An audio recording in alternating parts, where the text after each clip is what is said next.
सिर धरि नो मेरी जीवन मोह। प्रहलाद नारद पराशर पुंडरीक व्यासाम्बरीश शुक शौनक भीष्म दाल्भ्याम रुक्मांगदार्जुन वसिष्ठ विभीषणादि ऐतान हम परम भागवता नमामि। संत सभा झांकी नहीं कियो न हरि गुण गान नारायण फिर कबन विधि तू चाहे कल्याण। जो हरि प्राप्ति की आस है तो हरि जन गुण गान न तरु सुकृत भुंजे भी ज्यों जन्म जन्म पछता। भक्त दास संग्रह करे कथन श्रवण अनुमोद सो प्रभु प्यारो पुत्र ज्यों बैठे हर की हो। कामिही नार पियार जिमी लोभी प्रिय जिमीदार तिमि रघुनाथ निरंतर प्रिय लागे मोहे राम। बोलो बांके बिहारी लाल की जय। भगवान शंकराचार्य जी का चरित्र हम लोग ले रहे हैं, बड़ा विलक्षण चरित्र है। आइए थोड़ी देर में हम छप्पे का वाचन कर लें, अर्थ तो कल हो लिया और फिर उसके बाद आगे की कथा लेंगे। कलयुग धर्म पालक प्रगट आचार्य शंकर सुभट। कलयुग धर्म पालक प्रगट आचार्य शंकर सुभट। उत्छृंखल अज्ञान जिते अन ईश्वरवादी बौद्ध कुतर की जैन और पाखंड ही आदि विमुखन को दियो दंड ऐच सन्मार्ग आने सदाचार की सीव विश्व कीरत ही बखाने। ईश्वरांश अवतार मही मर्यादा माड़ी अघट कलयुग धर्म पालक प्रगट आचार्य शंकर सुभट। ऐसे भगवान शंकराचार्य जिन्होंने सनातन धर्म की महिमा को पुनर्स्थापित किया। और देखा जाए तो भगवान शंकराचार्य जी ने जो सबसे पहले अपना अद्वैत मत दिया, अद्वैत ब्रह्म सत्यम जगन मिथ्या, ऐसा मत उन्होंने दिया। इसी मत के ऊपर समस्त बाद के जो समस्त मत हैं वो टिके हुए हैं, है ना। अद्वैत मत के बाद द्वैताद्वैत आया, द्वैत आया, विशिष्टाद्वैत आया, अचिंत भेदाभेद आया, सारे आए, लेकिन वो सब अद्वैत मत का या तो खंडन या मंडन या उसके आसपास ही घूमते रहे। ऐसे भगवान शंकराचार्य जी हुए। तो कल हमने थोड़ा जो लिया उसको थोड़ा शॉर्ट में कर लेते हैं। भगवान शंकराचार्य जी का जो जन्म हुआ वो उनके पिताश्री और माताश्री ने जो भगवान शंकर जो चंद्रमौली जी का जो मंदिर था गांव के बाहर उसकी आराधना की और भगवान शंकर स्वयं कृपा पूर्वक उनके पुत्र रूप में प्रकट हुए। तो भगवान शंकर जब उनके पुत्र रूप में प्रकट होंगे तो फिर तो क्या बात है।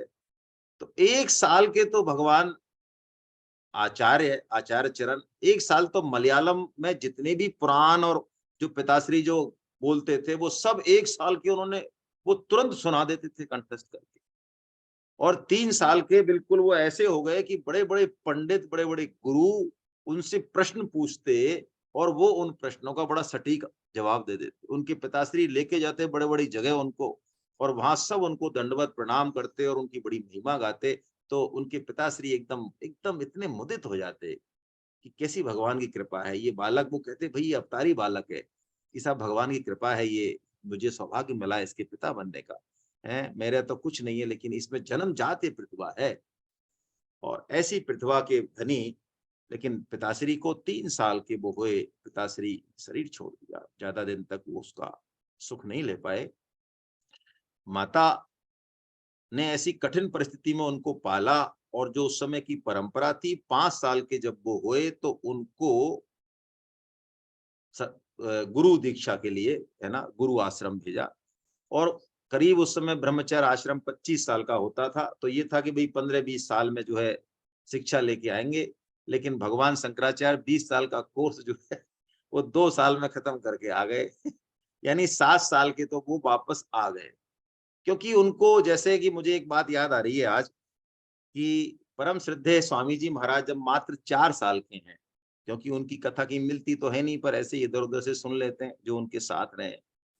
तो 4 साल के जब परम श्रद्धेय स्वामी जी महाराज थे, उससे पहले तो वो अकेले घर रहते थे, और उनकी माता खेत पे जाती थी काम करने, तो साथ नहीं जाते थे, कि जिससे कि भजन लगे और माता को व्यवधान हो, तो घर रहते थे।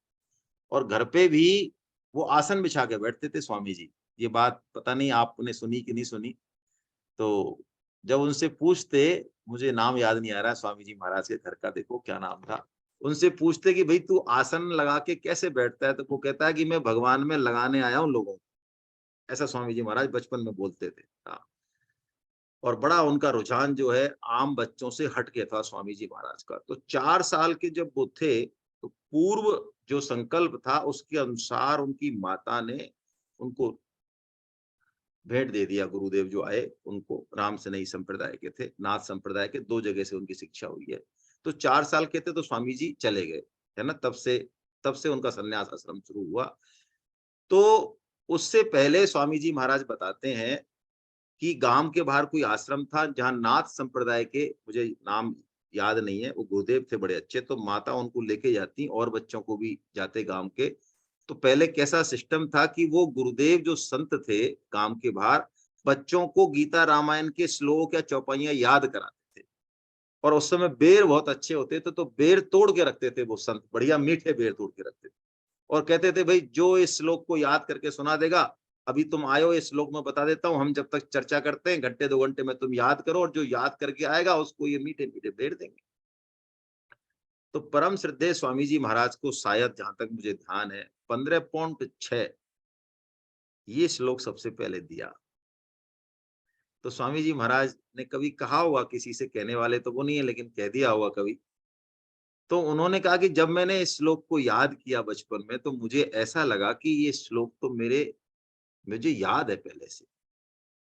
और ऐसा जब उन्होंने और श्लोकों को देखा धीरे धीरे, तो बाद में उनको ये महसूस हो गया कि संपूर्ण गीता उनके कंठ में ही है, पहले से ही कंठ में है, उनको याद नहीं करना पड़ा। ऐसे ही जो है ये शंकराचार्य जी महाराज हैं, तो ये वापस आ गए। इनके ब्रह्मचर्य आश्रम की एक घटना है, वो हम देख लेते हैं, इसमें आई है कि 5 साल के सन्यासी हैं, ब्रह्मचारी हैं, सन्यासी तो क्या। तो ब्रह्मचारी को उस समय नियम होता था कि वो अपनी भिक्षा खुद लेके आएगा, खुद की भिक्षा भी लाएगा, गुरुदेव की भी लाएगा।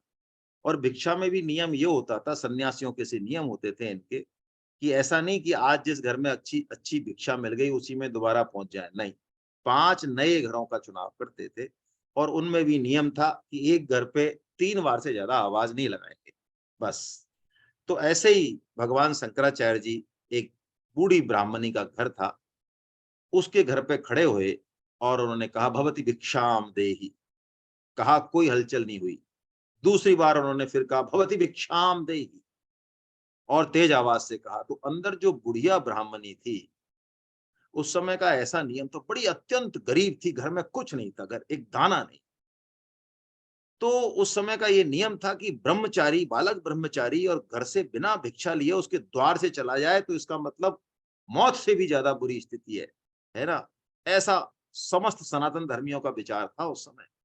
तो वो बूढ़ी जो ब्राह्मणी थी, बड़ी सुन तो लिया था उसने पहली आवाज, लेकिन वो ये देख रही थी कि मैं घर में से इस बालक को दूं क्या, इस ब्राह्मण को दूं क्या।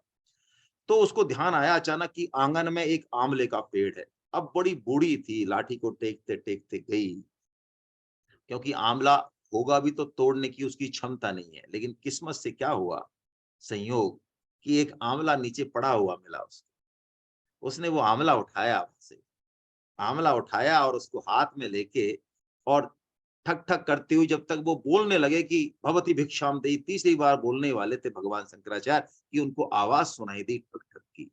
देखा तो गेट पे एक अत्यंत वृद्धा ब्राह्मणी, हाथ कप रहे हैं, डंडे पे हाथ कप रहे हैं, और वो दोनों हाथ जोड़ के और उनको बोली, हे ब्राह्मण देव, हे बाल ब्रह्मचारी, तुम इस भिक्षा को पाकर और संतुष्ट हो जाओ, यानी तुम प्रसन्न हो जाओ इस भिक्षा को पाकर।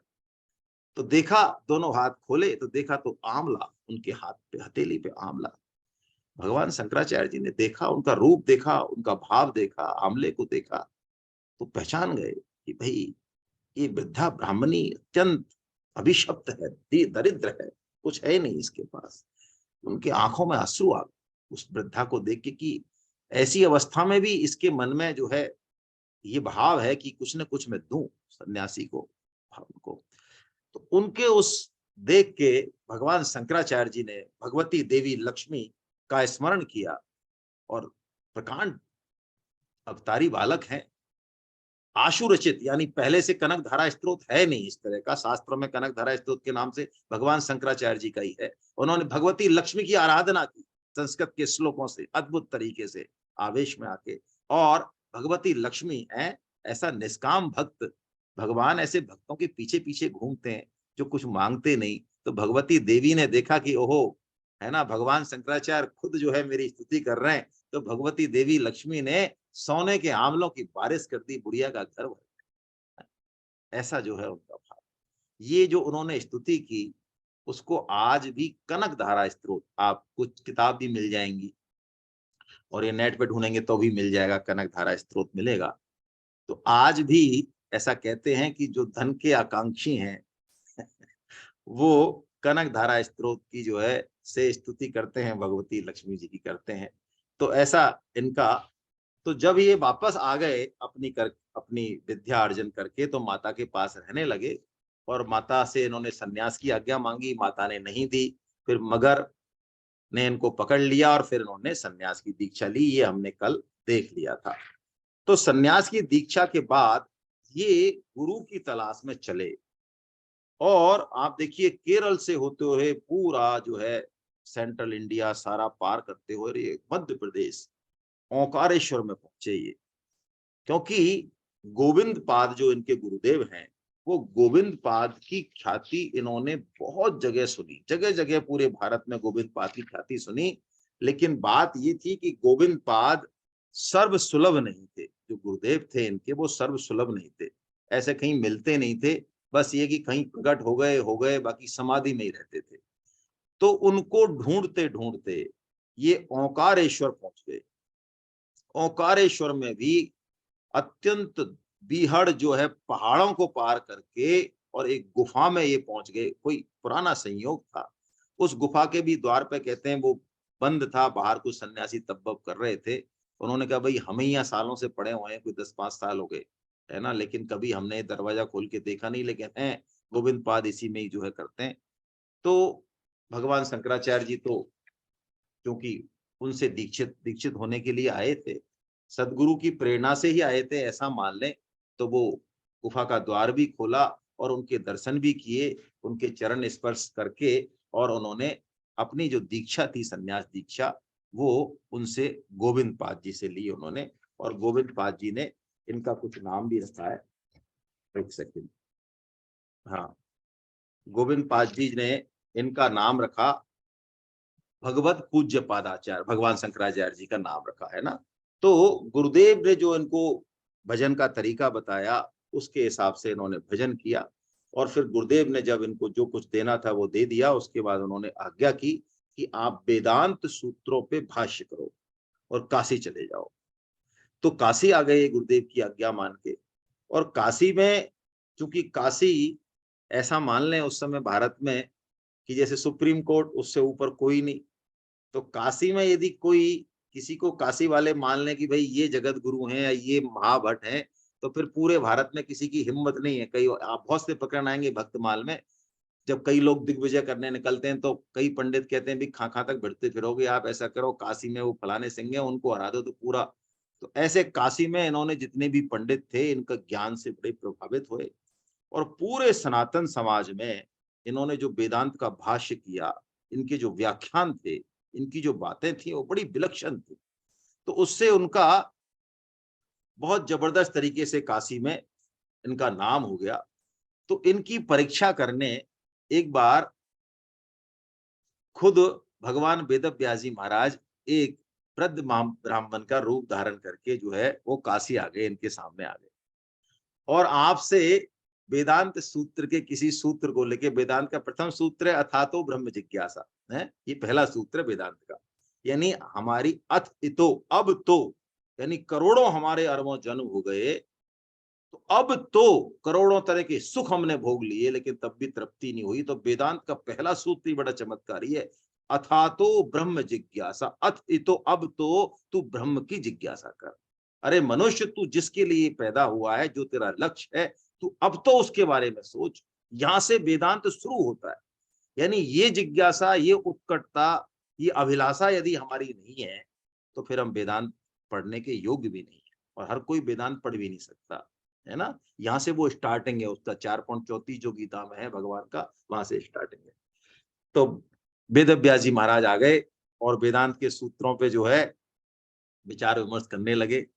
अब भाई वेद व्यास जी महाराज भी तो भगवान के जो है साहित्यिक अवतार ही हैं। ये ब्रह्म सूत्र और सारे वेद वेदासी ये सब है तो उन्हीं के।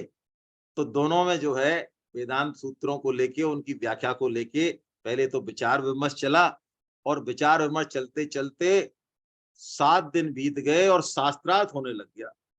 अब शास्त्रार्थ गंगा तट पे लगातार शास्त्रार्थ होने लग गया। तो 8वें दिन शंकराचार्य जी महाराज ने देखा कि ये ब्राह्मण देवता, इनका शास्त्रार्थ में जीतने का भी कोई मानस नहीं है, हमको हराने का भी मानस नहीं है, बस ये हमारा टाइम खराब कर रहे हैं, बातों को कहीं से कहीं पहुंचा देते हैं, मतलब कोई तेल कुछ नहीं लग रहा, और व्यर्थ में ही मुझे जो है उलझा रखा है इन्होंने। मेरे ही ज्ञान की परीक्षा ले रहे हैं ये, चिंगी में से मिंगी, मिंगे से चिंगी। तो शंकराचार्य जी के उस समय एक पट्ट शिष्य थे, पाद पद्माचार्य जी महाराज, वो भी बड़े जबरदस्त शिष्य हैं, उनका भी चरित्र लेंगे हम। तो पाद पद्माचार्य जी को, अपने पट्ट शिष्य को, उन्होंने कहा कि भाई ये 8 दिन हो गए आज, है ना, ये मुझे उलझाए रखे, मैं कोई अपना काम करूं जो काम करने आया हूं, है। तो इनको हटाओ यहाँ से, ये जाएंगे, जा तो है ही नहीं रहे, ना तो हारे हैं ना ना जीते हैं ये, तो हटाओ इनको यहाँ से, इनको हटा दो जिससे मेरा काम चले। तो पद्माचार्य जी भी बहुत ऊंचे हुए महापुरुष थे, उन्होंने जब ध्यान लगाया और प्रणाम किया उनको, तो उनको दिख गया है गुरु प्रसाद से कि ये कोई ब्राह्मण नहीं है, ये तो साक्षात जो है भगवान वेद व्यास है। ये तो वेद व्यास जी महाराज है, ये पद्माचार्य जी ने पहचान लिया। तो पद्माचार्य जी महाराज ने कहा कि ये वेद व्यास जी हैं और इधर भगवान शंकराचार्य जी बैठे हैं। तो उन्होंने एक श्लोक बोला,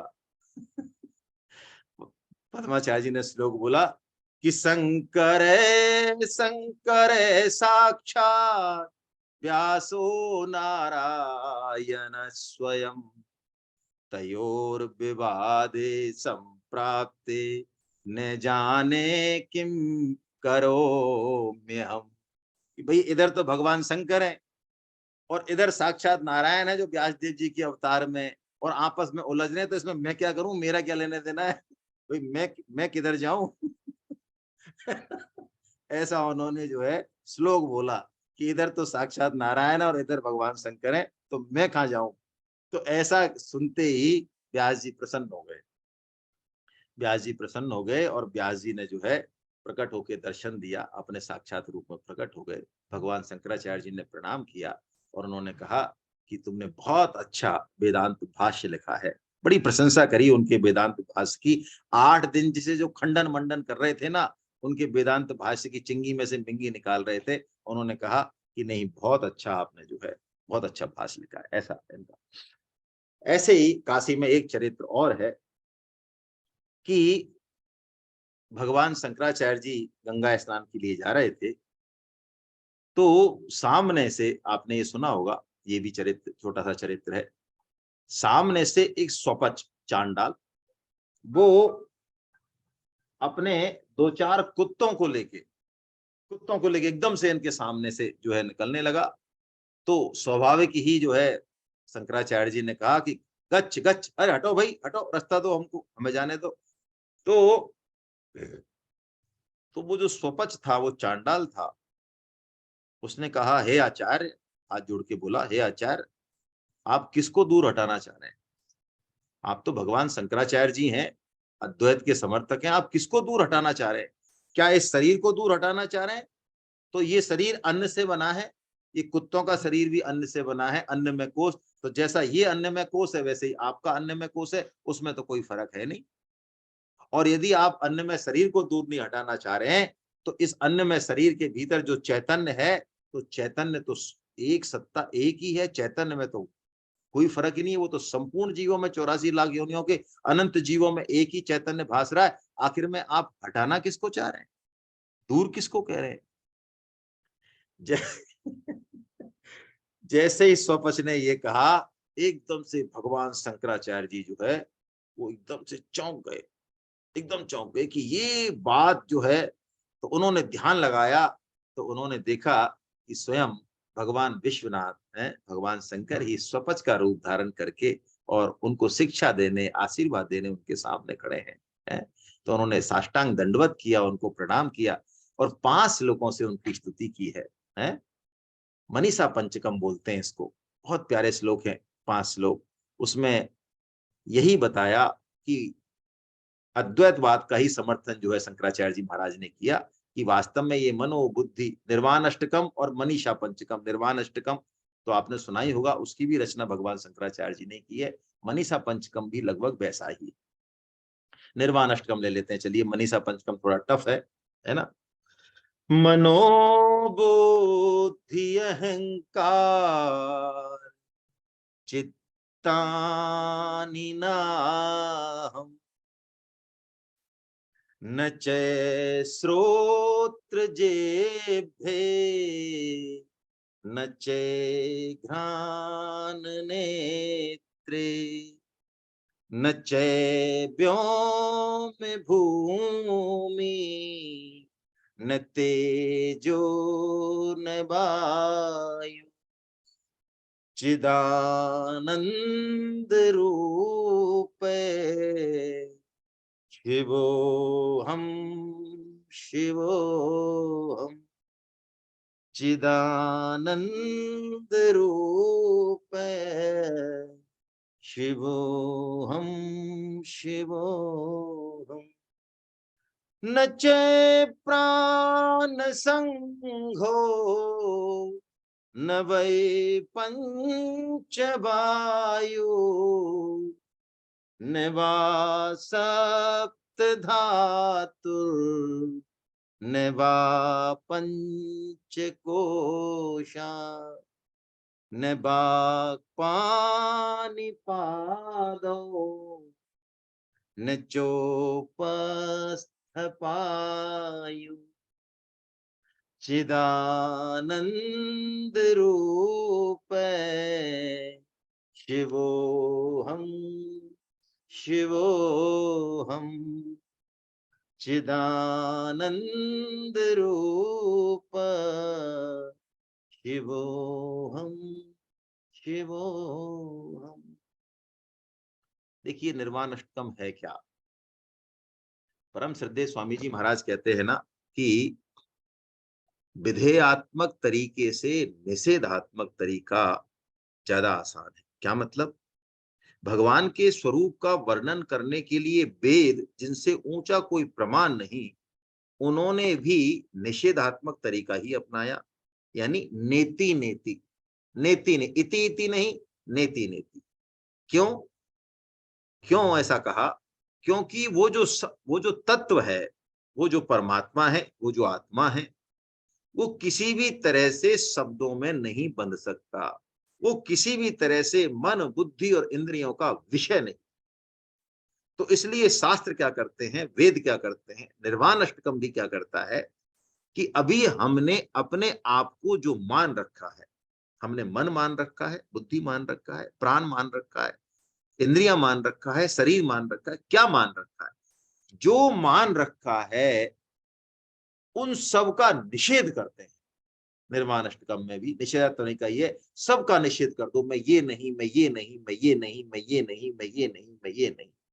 तो जो लास्ट में जो बचेगा वो वही तत्व है जिसके बारे में वो कहते हैं कि मैं चिदानंद रूप है, शिवोहम शिवोहम, ऐसा उन्होंने कहा। बीच में जब इन्होंने सन्यास आश्रम ले लिया तो पता ही है कि भगवान शंकराचार्य जी ने सन्यास धर्म के ऊपर और मानव धर्म को रखा। माता को वचन दिया कि मैं सन्यास अवश्य ले रहा हूं, लेकिन तुम जब याद करोगी तब मैं जरूर तुम्हारे पास आऊंगा। और ऐसा ही हुआ कि माता जब बहुत अस्वस्थ हो गई, बिल्कुल बुजुर्ग हो गई, उनको लगा कि अब मेरे बचने के ज्यादा समय नहीं है, तो उन्होंने अपने पुत्र को याद किया, भगवान शंकराचार्य जी को। और जैसे ही भगवान शंकराचार्य जी ने देखा कि माता बुला रही हैं, तत्क्षण वो माता के सामने जो है प्रकट हो गए। और अपने लाडले शंकर को देखकर माता के हर्ष का ठिकाना नहीं रहा। उस अवस्था में भी उस माँ ने पूरे शंकराचार्य जी के शरीर पे हाथ फिराया, बेटा तू कितना कमजोर हो गया, तू कुछ खाता नहीं है, तू ये नहीं है, तू वो नहीं है। शंकराचार्य जी माँ के उस प्रेम को अनुभव कर रहे हैं। माँ इस हालत में जाने वाली है, लेकिन पुत्र के प्रति उसका स्नेह अटूट है, अटूट है। भगवान शंकराचार्य जी ने कुछ दिन माँ की सेवा की। जिस दिन माँ जाने वाली थी उस दिन माँ ने कहा, रे शंकर, तूने पूरी दुनिया को उपदेश दिया, इतनी बड़ी बड़ी पोथी लिखी, बताई, लोग मुझे गांव में आके कहते रहते हैं कि तुम्हारा शंकर तो पूरी दुनिया का धर्म सम्राट बन गया। बड़े बड़े उपदेश तूने दिए हैं, बड़े बड़े पंडित तेरे आगे घूमते हैं, बेटा तूने क्या मेरे लिए भी कुछ लिखा है? क्या पूछ रही है माँ, देखिए, तूने बड़े बड़े उपदेश लिखे, बड़ी बड़ी पोथी लिखी, तो बेटा क्या तूने मेरे लिए भी कुछ लिखा है? तो शंकराचार्य जी ने एक तत्व बोध नाम का ग्रंथ लिखा था, उसी समय घर पे रहते हुए, जब वो गुरु दीक्षा पूरी करके आए। तत्वबोध बहुत उच्च ग्रंथ है, अद्वैत का इसमें निरूपण है। तो भगवान शंकराचार्य जी ने क्या किया, तत्वबोध को पढ़ने लग गए और तत्वबोध को माता को समझाने लग गए।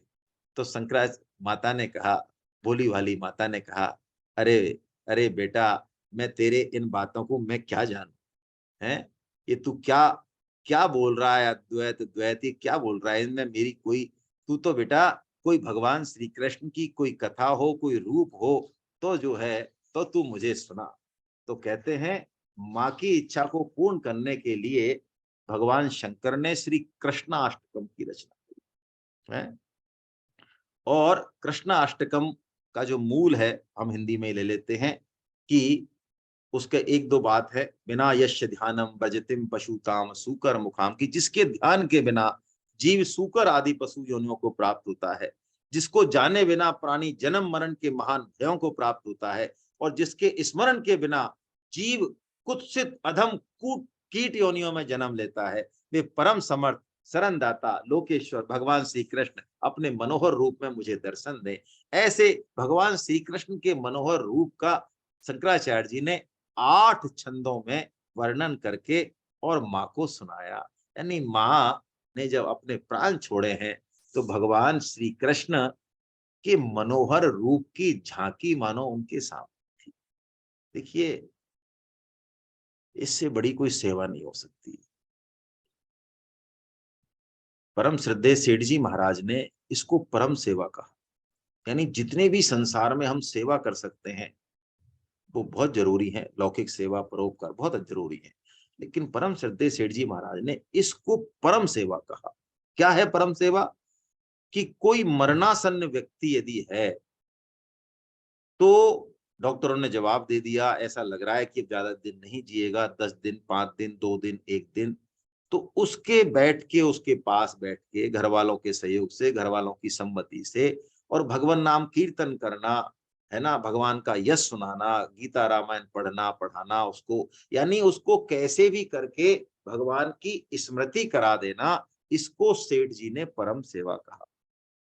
जयपुर में है ना। हम सौभाग्यशाली हैं कि ये सेवा चल रही है। हमारे योगेश गुप्ता जी, महेश सैन साहब, राजेश अग्रवाल जी, कुछ और भी कई लोग जो है 10-15 लोग हैं जो इस सेवा को करते हैं लगातार। आप बस फोन कर दीजिए, चौबीसों घंटे फिर वो अपने आप आपके चौबीसों घंटे की वो उनकी पारी बन जाएगी, है ना। वो इस सेवा को कर रहे हैं, इस परम सेवा को। आप में से भी यदि कहीं किसी शहर में ये सेवा करना चाहें तो आप संपर्क कर सकते हैं। सारी व्यवस्था, है ना, मेहनत तो करनी पड़ेगी लेकिन हो जाएगी।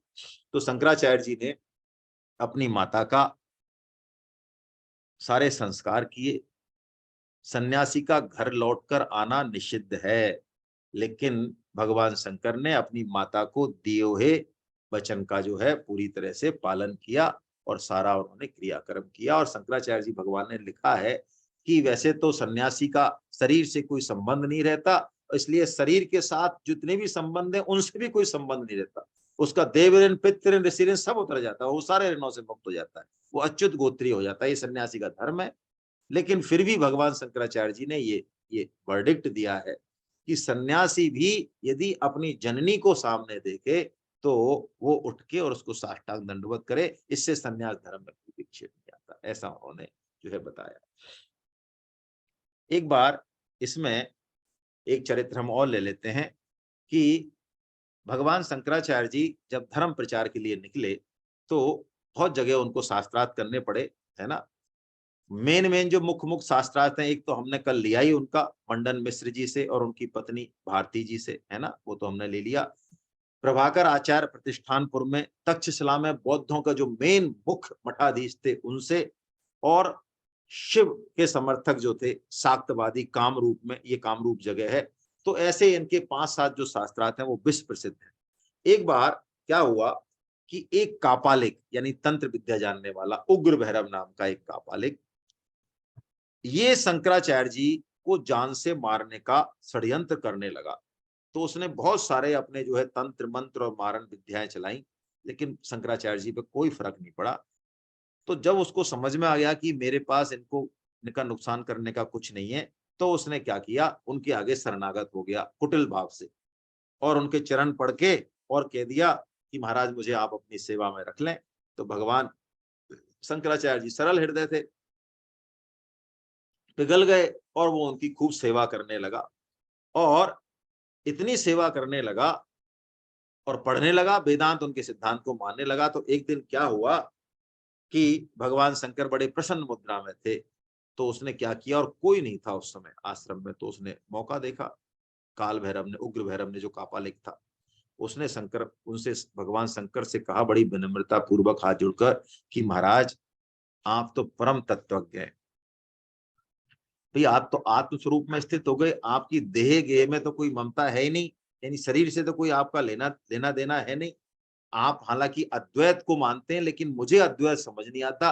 मैं तो अभी भी देवी की ही आराधना करता हूँ, और देवी की आराधना के लिए यदि आपका सिर मिल जाए आपके जैसे भक्त का, तो महाराज मेरी तो पूरी जो है जीवन सफल हो जाए, मेरा बड़ा मनोरथ पूर्ण हो जाएगा यदि आपका सिर मुझे देवी की उपासना के लिए मिल जाए। आप सोचते होंगे कि ऐसा कोई कैसे कह सकता है, लेकिन ऐसे बहुत उदाहरण है। दधीची ऋषि का पता है उदाहरण? दधीची ऋषि के पास इंद्र आया ब्रह्म विद्या सीखने। तो दधीची ऋषि ने कहा कि तुम भोगों में लिप्त हो, तुम ब्रह्म विद्या के योग्य नहीं हो। हम तो पढ़ लेते हैं ना सांख्य योग, ये ब्रह्म विद्या ही है, गीता का सांख्य योग। उस समय ये नियम था कि तुम योगिनियों नहीं पढ़ाई। तो इंद्र ने उनको कहा कि तुमने मुझको नहीं पढ़ाई, यदि तुमने किसी और को पढ़ाई तो मैं तुम्हारा सिर काट दूं। फिर अश्वनी कुमार पढ़ने आए थे दधीची जी से, तो अश्वनी कुमार ने कहा भैया इंद्र मुझे ऐसे डरा के गया है, वो सिर काट देगा मेरा। तो अश्वनी कुमार ने कहा कि चिंता मत करो, आप उसकी चिंता मत करो, हम तो वैद हैं, हम ऐसा करते हैं एक घोड़े का सिर काट के और पहले तुम्हारे सिर पे लगा देते हैं। इसलिए इसको अश्वशिरा कहते हैं। आप शास्त्रों में पढ़ना, ब्रह्म विद्या का दूसरा नाम अश्वशिरा है, क्यों है, इसीलिए है। तो दधीची ऋषि ने जब ब्रह्म विद्या का दान दिया, उनको कहा किसके, घोड़े के मुख से, तो इंद्र आया, उसने आप देखा ना ताप, और उनका सिर काट के चला गया। उन्होंने सिर तो उनका था ही, जैसे घोड़े का सिर हटा उन्होंने ओरिजिनल लगा दिया।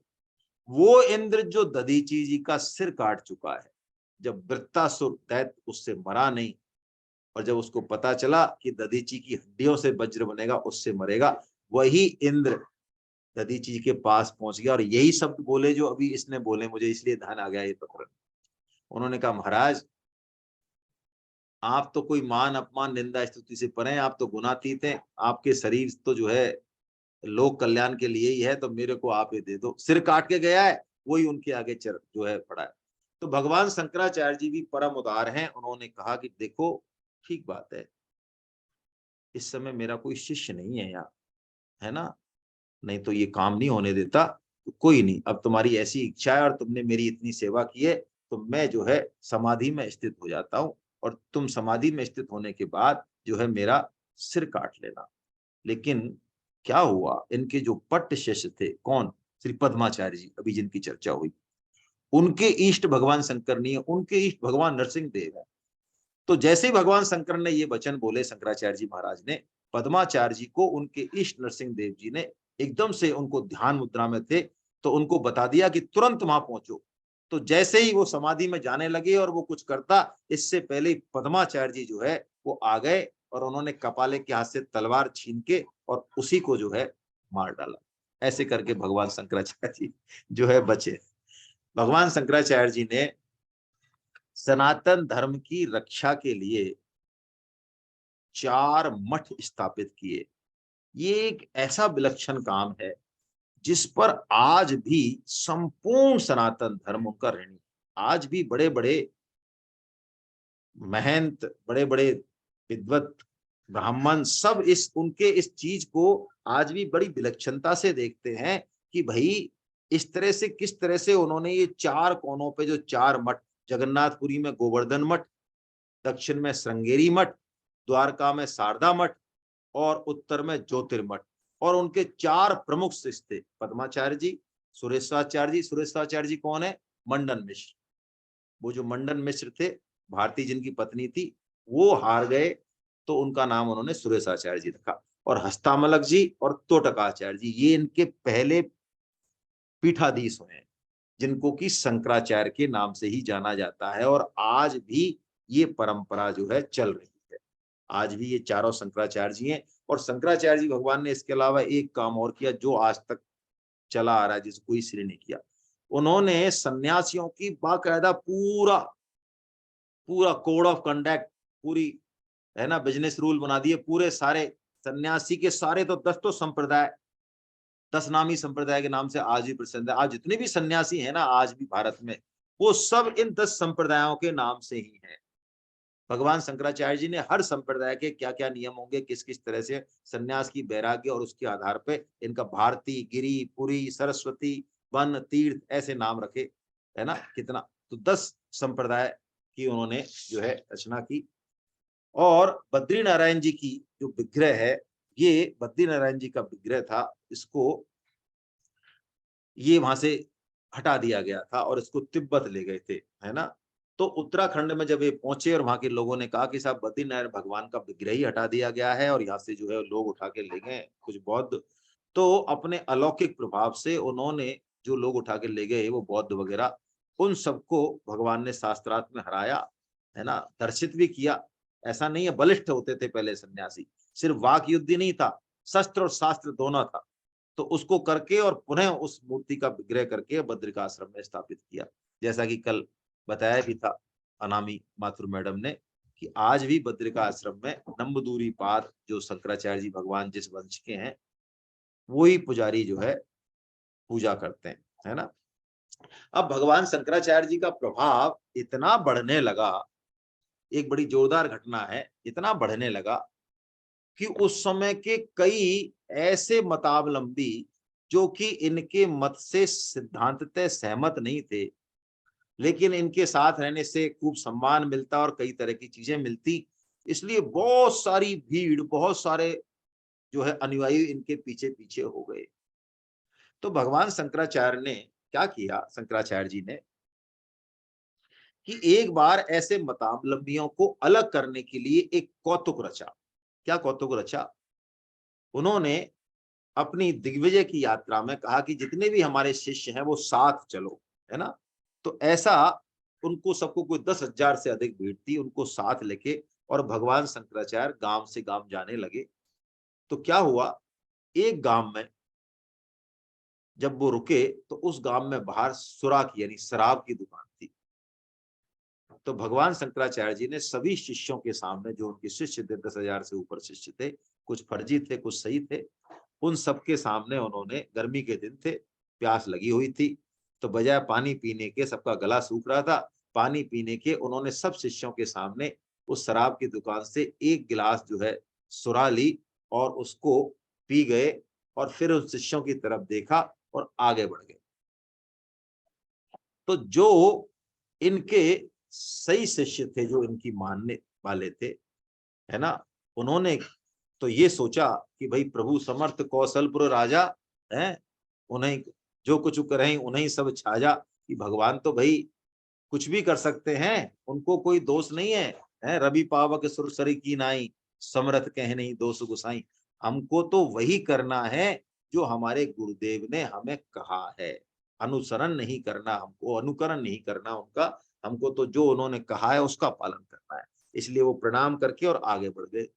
लेकिन जो फर्जी शिष्य थे, जिनको वो अलग करना चाह रहे थे, उन्होंने भगवान शंकराचार्य का सिद्धांत, क्या सिद्धांत, अद्वैत ब्रह्मम प्रज्ञानम ब्रह्मम है, सर्वम खलविदम ब्रह्मम, सब कुछ ब्रह्म ही ब्रह्म है, तो इस सुरा में क्या ब्रह्म नहीं है?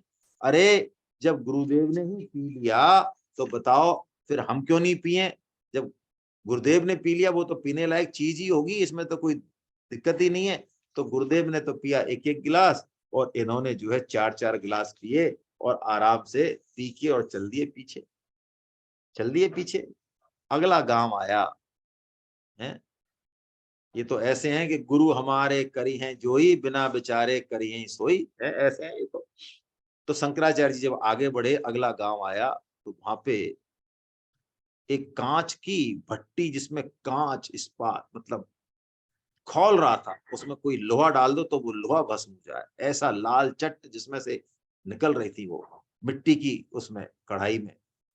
तो उस मिट्टी के कुल्हड़ में उन्होंने वो तरल इस्पात, वो लाल रंग का इस्पात, वो मिट्टी के कुल्हड़ में लिया, उससे उस कढ़ाई पे भारी थी, और उस कढ़ाई के कांच को खोलते हुए, कांच को, लिक्विड कांच को, भगवान शंकराचार्य जी ने उस कुल्हड़ को पकड़ा और योग शक्ति से वो उसको पी गए।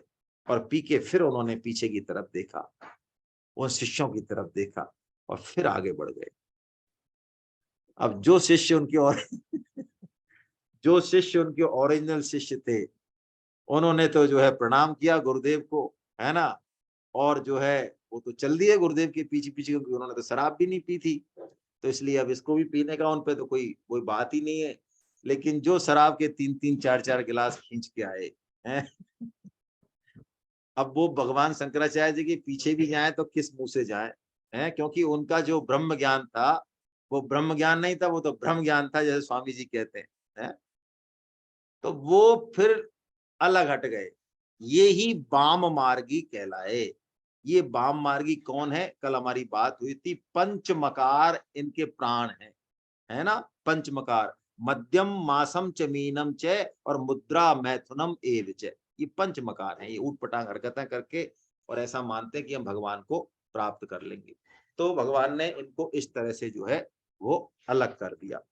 जब एक चरित्र इनका और है, वो हम ले लेते हैं कि इसी से ले लेते हैं, कवित्त से, आइए थोड़ा सा चेंज हो जाएगा, है ना। कवित्त ले लेते हैं भाई, कवित्त है 125 नंबर का, इसमें थोड़ा सा चरित्र पुराना आ रहा है, वो हमने कल ले लिया। आपको ध्यान होगा भगवान शंकराचार्य जी राजा अमरूक के शरीर में प्रवेश कर गए थे, है ना, वो चरित्र थोड़ा सा है इसमें, वो हमने कर लिया, पर काया सिद्धि होती है ये। तो आइए कवित्त 25 पढ़ते हैं और फिर 26 पढ़ते हैं, इन दोनों में एक दो चरित्र और है, उनको ले लेते हैं। आइए कवित्त 25, ये आपके पेज नंबर 380 पर है। जान के आवेश तन शिष्य में प्रवेश कियो, रावले में देखी सो सिलोक ले उचार्यो है, सुनत ही तजो तन निज तन आए लियो, कियो यो प्रणाम दास पून, दास पन पूरो पार्यो है। यानी जब अमरूक राजा बन के ये विषय भोगों में लिप्त हो गए, तो कल हमारी चर्चा हुई थी, जो नए लोग हैं उनके लिए याद दिला दूं 1 मिनट में, कि भगवान शंकराचार्य जी जब राजा अमरूक की शरीर में प्रवेश किया तो मोह मुद्गर स्तोत्रों की रचना करके शिष्यों को दे गए। वो कह गए कि भाई ये माया जो है ना, ये माया बड़ी खतरनाक है। हाँ, हमें तो थोड़ा बहुत गीता रामायण पढ़ के ऐसा लगने लग जाता है कि अरे माया हमारा क्या बिगाड़ेगी, हैं? हम तो हो गए पार। लेकिन कबीर जी जैसे महाराज हैं, कबीर जी जैसे परम भक्त, वो भगवान का आश्रय लेके इस माया से लड़। चेत करो बाबा बिलैया मारे पटकी, चेत करो बाबा बिलैया मारे पटकी। माया के लिए कह रहे, ब्रह्मा पे झपटियो शंकर पे झपटियो, नारद को सभा बीच पटकी, और श्रृंगी के भृंगी कर डारी, दुर्वासा के मन ही मन अटकी। ये किन किन के नाम आ रहे हैं देखिए आप। श्रृंगी ऋषि हैं, उनकी भृंगी कर डारी, दुर्वासा जी को नचा डाला, अरे नारद जी को भी नचा डाला, अरे नारद जी को छोड़ो, भगवान शंकर और ब्रह्मा जी को भी नचा डाला। ज्ञानी पे झपटी और ध्यानी पे झपटी, पंडित जी के पुराण ले सटकी, कहते कबीर एक दिन मोह पे झपटी। कह रहे कबीर जी एक दिन मोह पे झटकी है, तो मैंने तो कह दिया, अरे माया, अरे मौसी है, सतगुरु शरण नाम की आशा, तिनकी ओर माया कबहु न अटकी। भगवान की शब्द डोर लेके उतरे पार। कबीर जी तो भगवान के नाम का आश्रय लेके और माया को मौसी कह के प्रणाम कह के तब जाके कबीर जी बचे। तो ऐसी माया से बचने के लिए उन्होंने मोह मुद्गर ग्रंथों का पारण किया। तो शिष्यों ने जैसे ही सुनाया तो भगवान शंकर की मोहासक्ति दूर हुई और वो राजा अमरूक के शरीर को लेके वहां जंगल में छोड़ा और अपने शरीर में जो है उन्होंने प्रवेश किया। अब इसके बाद क्या हुआ, इसके बाद जो कवित्व में चरित्र है, इस चरित्र को हम लेने वाले हैं। ये दो तो हो गए। सेवरा हराए बादी आए नृप पास, ऊंचे छत पे बैठी एक माया फंद डारे हो है। वहां के जो राजा थे उस समय, तो उस राजा वो उस समय सेवरा, सेवरा यानी जो कुतर्की हैं, जो भगवान के विरुद्ध हैं, ऐसे जैन धर्म वाले और बौद्ध धर्म वाले उनको सेवरा बोलते हैं।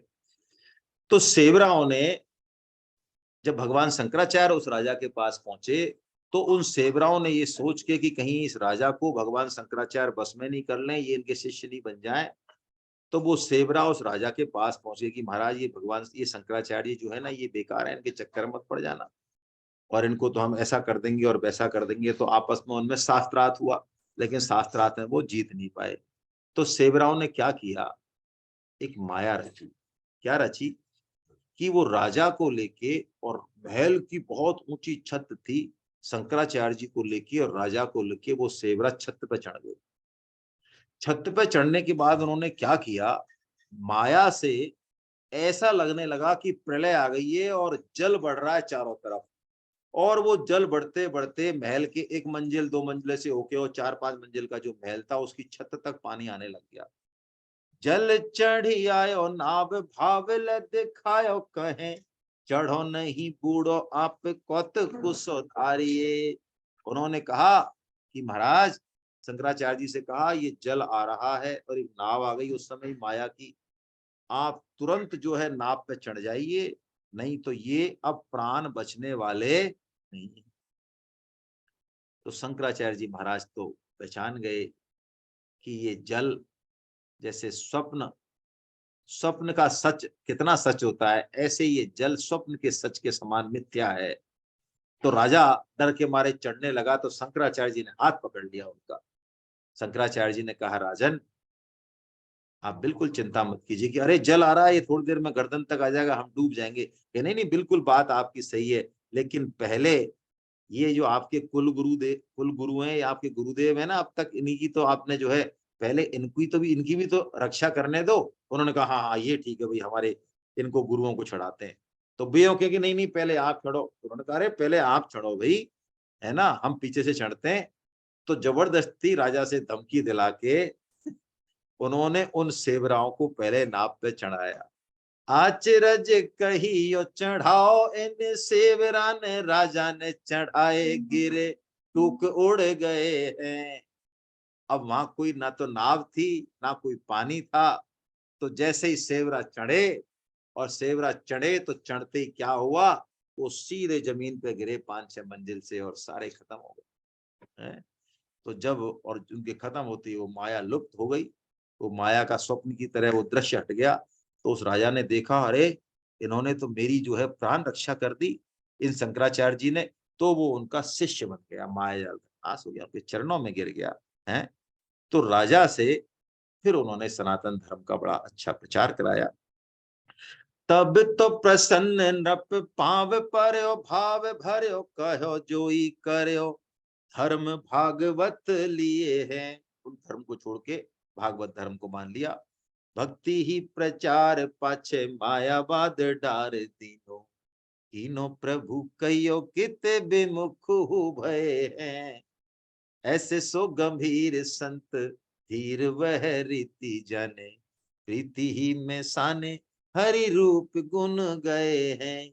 यहाँ पे थोड़ा सा ट्विस्ट है भाई भगवान शंकराचार्य जी के चरित्र में। भगवान शंकराचार्य जी भगवान के अनुपम भक्त हैं। उन्होंने विमुखों को तो दंड दिया है, अनिश्वरवादियों को पराजित किया और सनातन धर्म की स्थापना की। लेकिन भगवान शंकराचार्य जी ने अपने जीवन के अंतिम क्षणों में मायावाद का आश्रय ले लिया। मायावाद मतलब उन्होंने एक तरह से अद्वैत की स्थापना कर दी, जीव को ब्रह्म के बराबर करके, और उन्होंने ईश्वर की आवश्यकता को नकार दिया था, है ना। क्यों किया उन्होंने ऐसा, समझा रहे हैं कि कीनो प्रभु कहियो, क्योंकि भगवान की उस समय कुछ ऐसी ही इच्छा थी कि वो सरस भक्ति का प्रचार करने के बजाय शुष्क ज्ञान का प्रचार करने लग गए, और जीव और ईश का भेद मिटा के अहम ब्रह्मास्मि जीव को ब्रह्म बताने लग गए और जगत को मिथ्या बताने लग गए, है ना। इससे कई भक्ति भाव वाले जो साधक थे वो उनसे विमुख हो गए। तो इसका मूल कारण तो भगवान ही जाने, क्यों किया उन्होंने, समय की आवश्यकता होती है। जैसे इसको हम ऐसे समझ सकते हैं कि गीता की जो विभिन्न टीकाएं हैं, जैसे महामना तिलक जी जब टीका करते हैं गीता की, तो वो कर्म योग को मुख्य बताते हैं। हालांकि अपना अनुभव नहीं बताना चाहिए, लेकिन तिलक जी की कर्म योग प्रधान टीका की बात जब मैं सुनता था तो मुझे लगता था स्वामी जी की टीका पढ़ने के बाद कि तिलक जी जैसे उन्होंने कर्मयोग को प्रधान कैसे बता दिया। गीता में तो इतने श्लोक हैं जो भक्ति को प्रधान बताते हैं, फिर तिलक जी ने कर्मयोग को प्रधान कैसे बता दिया भाई। लेकिन जब मैंने तिलक जी की टीका गीता रहस्य को पढ़ा,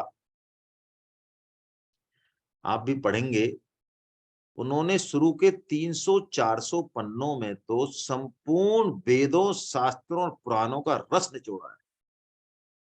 इतने अद्भुत तरीके से वर्णन है कि जिससे पता चलता है कि तिलक जी कितने प्रकांड पंडित होंगे, कितने विद्वत प्राणी होंगे, और वो भी उन्होंने याददाश्त के आधार पर लिखा है। जेल में हर तरह का ग्रंथ उपलब्ध नहीं था, यानी जो बचपन में पढ़ा, कहीं भी पढ़ा, उसके आधार पर उन्होंने 400 पन्नों में तो कंपैरिजन किया है, अपने उसको स्थापना की है बड़ी जबरदस्त तरीके से। उसके बाद गीता की टीका शुरू की है, लेकिन उसके बाद भी वो कर्मयोग को प्रमुख बताते हैं। क्यों? क्योंकि उस समय भारत की जो स्थितियां थी, राजनीतिक स्थितियां थी, जिस तरह की नपुंसकता छाई हुई थी, उस समय कर्मयोग की सबसे ज्यादा आवश्यकता थी। भगवान अपने भक्तों से, कारक पुरुषों से वही बात कहलवाते हैं, वही कर्म करवाते हैं जिससे कि उस समय जरूरत होती है ना। तो भगवान शंकराचार्य जी ने भी बाद में मायावाद का थोड़ा सहारा लिया, ऐसा सब कह रहे हैं, और इसका कारण भी बता रहे कि भक्त देखिए, अर्जुन युद्ध करे या ना करे इसमें तेल नहीं है। भक्त वो करता है जो भगवान को प्रिय होता है, ये असली शरणागति। अर्जुन शरणागत होने के बाद ये नहीं कहते कि मैं युद्ध करूंगा ना, बिल्कुल नहीं, ये शरणागति नहीं। भक्त तो जमूरा होता है, बिल्कुल जैसे भगवान बजाना चाहे, उसको जैसे नचाना चाहे, है वैसे वो नाचने के लिए तैयार है। जैसी चाबी भर दें वो उतना चलने के लिए तैयार है। अर्जुन भी शरणागति का यही पूर्ण रूप है। अर्जुन भी यही कहते हैं, करिष्ये वचनम तवा। तो भगवान शंकराचार्य जी भी यही कहते हैं नाभाजी कि भगवान की ऐसी इच्छा होगी, जितने कहो, जैसा उन्होंने कहा वैसा उन्होंने किया। तो भगवान शंकराचार्य जी के बहुत सारे चरित्र हैं, बहुत विलक्षण चरित्र हैं, जितने नाभाजी ने संकलन किए हैं, बस उन्हीं को हमने यहाँ पे जो है लेने की कोशिश की है। हरे कृष्णा हरे कृष्णा हरे कृष्णा। आपके मन में कोई और बात हो तो हम कर लें, किसी के मन में कोई टिप्पणी हो तो कर लें। आप सब जो है गीता क्लास के रजिस्ट्रेशन में लगे। आप में से बहुत सारे लोग जो है, और मुझे, चलिए मैं कह देता हूं, हालांकि मेरे को ध्यान नहीं रहता है, हमारे आदरणीय नारायण सिंह जी चारण साहब विराजमान है। इन्होंने हमारे गीता एग्जाम में जो है ये टॉपर रहे, गीता एग्जाम के सेकंड प्रणाम है। और इससे भी बड़ी बात जो है, टॉपर होने से भी बड़ी बात ये है, खूब गीता प्रचार कर रहे हैं। आप सब भी गीता गीता प्रचार में लगे, रजिस्ट्रेशन कराएं लोगों का, बस हमारा तो यही काम है। और किसी के मन में कोई बात नहीं तो कल फिर हम फिर मिलते हैं, कल परसों तीनों दिन मैं सोच रहा हूँ, दोनों दिन शनिवार रविवार को इसी समय भक्तमाल क्लास लेते हैं। कल नामदेव जी का चरित्र लेंगे। नामदेव जी एक ऐसा विलक्षण चरित्र है। देखो वैसे तो सबकी आत्मा के रूप में भगवान ही है, हम सब भगवान के पुत्र ही हैं, हैं? भगवान ने घोषणा कर दी ममे वांसो जीव लोके। लेकिन नामदेव जी के चरित्र में हम कल देखेंगे कि वो तो भगवान के साक्षात पुत्र है। यानी उनकी माता खुद ये कहती हैं कि भगवान ही उनके पिता है। ये एक बड़ा विलक्षण चरित्र है, कल हम देखेंगे। संडे को एग्जाम बता रहे हैं भाई, चलिए ठीक है, संडे को नहीं लेंगे, कोई बात नहीं, देख लेते हैं। कल का भी मैं मैसेज डाल दूंगा आपको, है ना। चलिए बहुत बढ़िया, प्रणाम आपको।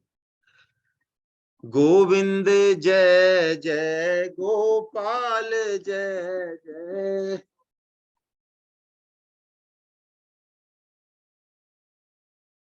राधा रमण हरि गोविंद जय जय।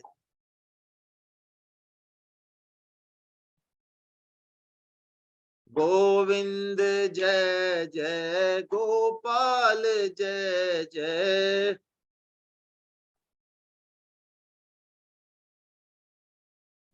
राधा रमण हरि गोविंद जय जय।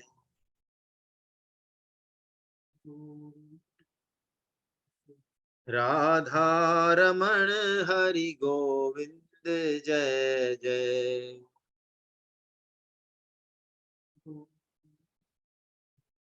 नाम संकीर्तनम यस्य सर्व पाप प्रणाशनम